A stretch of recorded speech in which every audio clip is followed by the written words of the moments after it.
Good afternoon, students. Myself Jitendra Kumar, and today we will discuss about the soap and detergents. मेरा नाम जितेंद्र कुमार है और आप लोग देख रहे हैं इंस्पायर एक्सीलेंस इंस्टीट्यूट। आज हमारा जो महत्वपूर्ण टॉपिक है वो विज्ञान का टॉपिक है साबुन और अपमार्जक।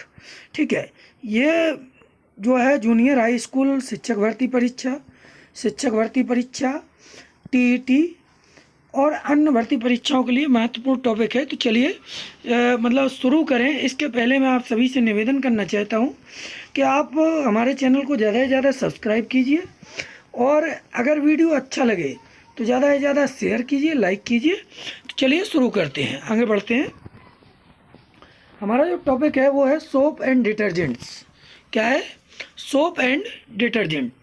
तो साबुन किसे कहते हैं? साबुन उच्च वसीय अम्लों के सोडियम या पोटेशियम लवण होते हैं। साबुन क्या होते हैं? उच्च वसीय अम्लों के सोडियम या पोटेशियम लवण होते हैं, जिनका उपयोग सफाई करने के लिए या क्लीनिंग के लिए किया जाता है।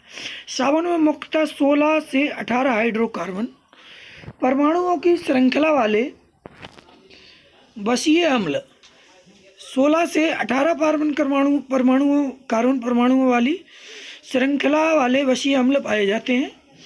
इसमें जो अम्ल पाए जाते हैं उनमें मुख्यतः पामिटिक एसिड, ठीक है, जिसका फॉर्मूला है C15H31COOH, ठीक है। दूसरा है स्टीयरिक एसिड, इसका फॉर्मूला है C17H35COOH, ठीक है। आगे बढ़ते हैं तो हम देखते हैं अगला जो एसिड है वो ओलिक एसिड, इसका फॉर्मूला है C17H33COOH, ठीक है। आगे बढ़ते हैं जब हम तो देखते हैं कि लिनोइक एसिड, ठीक है, इसका फॉर्मूला है C17H31COOH, ये इसका फॉर्मूला है। अब इसके आगे बढ़ें तो साबुन का निर्माण जंतु की चर्बी या वनस्पति तेलों से किया जाता है, ठीक है। साबुन जो सोप बनता है वो जंतु की चर्बी या वेजिटेटिव ऑयल से बनता है। वसा व तेल के क्षारीय जल अपघटन द्वारा साबुन प्राप्त करने की विधि साबुनीकरण कहलाती है।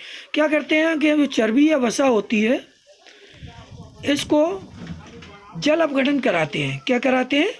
क्षारीय जल अपघटन, क्षारीय हाइड्रोलिसिस कराते हैं, वाटर हाइड्रोलिसिस, ठीक है। और इससे सोप बनता है साबुन से, वसा से। ऐसे ही वेजिटेटिव ऑयल होते हैं, ठीक है, उनका भी हम क्षारीय जल अपघटन कराते हैं, उससे भी सॉइल बनता है, सोप बनता है, ठीक है। एक अच्छे साबुन में क्षार की मात्रा अधिक नहीं होती है या अधिक नहीं होनी चाहिए, इसमें नमी की मात्रा ज़्यादा होनी चाहिए। नमी जो है उचित मात्रा में होनी चाहिए एक अच्छे साबुन में, क्षार कम होना चाहिए। साबुन दो तरह के होते हैं, सॉफ्ट साबुन और हार्ड साबुन। सॉफ्ट साबुन क्या होते हैं?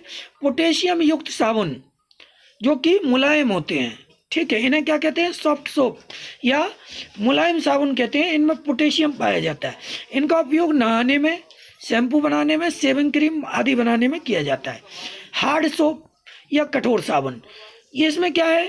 उसमें पोटेशियम युक्त था, वो तो मुलायम था। ये सोडियम युक्त है, इसलिए कठोर साबुन है। इसका उपयोग कपड़े धोने में किया जाता है। कपड़े धोने के जितने भी साबुन होते हैं उनमें सोडियम पाया जाता है, जबकि नहाने का जो साबुन होता है, शैम्पू होता है, क्रीम वगैरह होती है, उनमें पोटेशियम पाया जाता है, ठीक है। आगे बढ़ते हैं। साबुन को दृढ़ बनाने के लिए वाटर ग्लास या सोडियम कार्बोनेट Na2CO3 मिलाया जाता है। साबुन को कठोर बनाने के लिए, दृढ़ बनाने के लिए सोडियम कार्बोनेट Na2CO3 मिलाया जाता है। साबुन को पारदर्शी बनाने के लिए अल्कोहल में साबुन को घोलकर गर्म किया जाता है। अल्कोहल में जो साबुन ट्रांसपेरेंट होते हैं, पारदर्शी होते हैं, जैसे पियर्स साबुन देखा हो, वो थोड़ा ट्रांसपेरेंट होता है, तो उसमें अल्कोहल में साबुन को घोलकर गर्म किया जाता है। ऐसे साबुन को जल में घोलने पर यह कोलाइडल घोल का निर्माण करता है, ठीक है, जिसे माइसेल्स कहते हैं। कोलाइडल घोल बनता है जिसे माइसेल्स कहते हैं। इसमें साबुन के अणु रेडियली यानी त्रियक रूप में अरेंज हो जाते हैं। साबुन का हाइड्रोकार्बन वाला भाग जो जल के प्रति विकर्षित होता है, मतलब जल के प्रति उसका कोई आकर्षण नहीं होता है, केंद्र की ओर या सेंटर की ओर होता है। कार्बोक्सिलिक ग्रुप वाला भाग जो जल के प्रति अट्रैक्टिव होता है, आकर्षक होता है, ये बाहर की ओर होता है। इसलिए क्या है, साबुन जो है ट्रांसपेरेंट होता है। आगे बढ़े तो हम देखते हैं कि कठोर जल में या कठोर जल पर साबुन को रगड़ने से पर बसा अम्ल का अविलेय कैल्शियम मैग्नीशियम लवण बनता है। अगर हम कठोर जल में साबुन को रगड़ेंगे तो बसीय अम्ल का अविलेय कैल्शियम या मैग्नीशियम लवण बनता है, जो अवक्षेप के रूप में सेपरेट रहता है या अलग हो जाता है। यह अवक्षेप कपड़ों के छिद्रों में बैठ जाते हैं, जिससे उनकी धुलाई में कठिनाई होती है। कठोर जल में जो मतलब कपड़े नहीं धुल पाते हैं, उसका कारण यही होता है कि उसको जब हम साबुन को रगड़ते हैं कठोर जल में तो कैल्शियम मैग्नीशियम के लवण बनते हैं और ये पृथक हो जाते हैं। ठीक है, अवक्षेप कपड़ों के छिद्रों में बैठ जाता है, उससे धुलाई में कठिनाई होती है।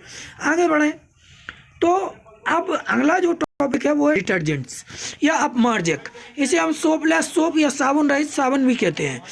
साबुन कठोर जल व अम्लीय माध्यम में उचित प्रकार से सफाई नहीं कर पाता है, अतः इसकी कमी को दूर करने के लिए एक पदार्थ विकसित किया गया कि जो कठोर जल में भी सफाई कर सके।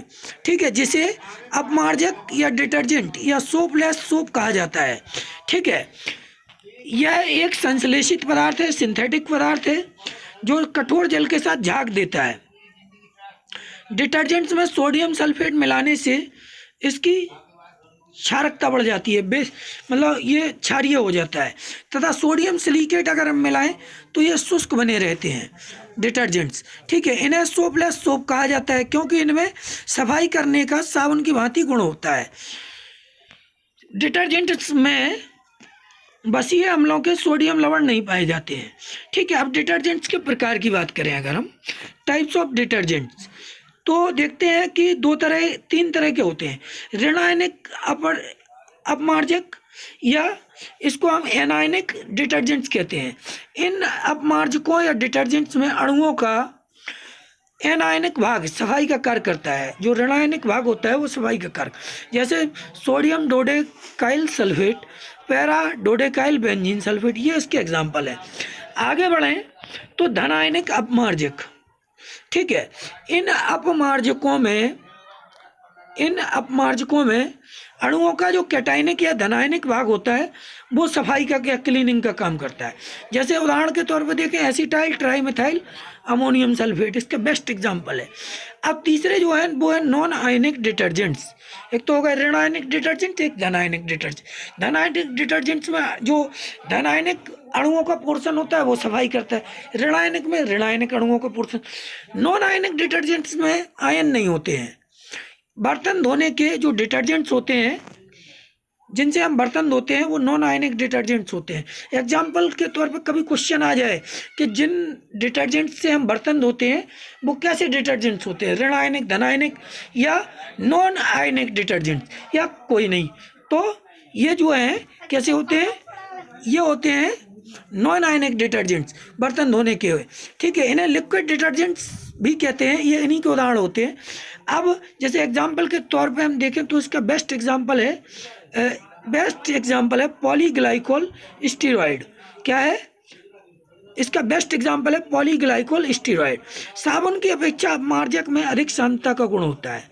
ठीक है, साबुन की अपेक्षा जो डिटर्जेंट्स होते हैं उनमें अधिक सांद्रता का गुण होता है। तो साथियों, ये वीडियो डिटर्जेंट्स और सोप से रिलेटेड, साबुन और अपमार्जक से रिलेटेड वीडियो है, जो शिक्षक भर्ती, टीईटी और अशासकीय जूनियर हाई स्कूल शिक्षक भर्ती परीक्षा आदि के लिए बहुत महत्वपूर्ण है। इसके अलावा एसएससी और अन्य विज्ञान संबंधी एग्जाम्स के लिए बहुत महत्वपूर्ण है। अगर ये वीडियो आपको बहुत अच्छा लगे तो इसे ज़्यादा से ज़्यादा शेयर कीजिए, लाइक कीजिए, हमारे चैनल को अधिक से अधिक सब्सक्राइब कीजिए। Thank you for watching this video.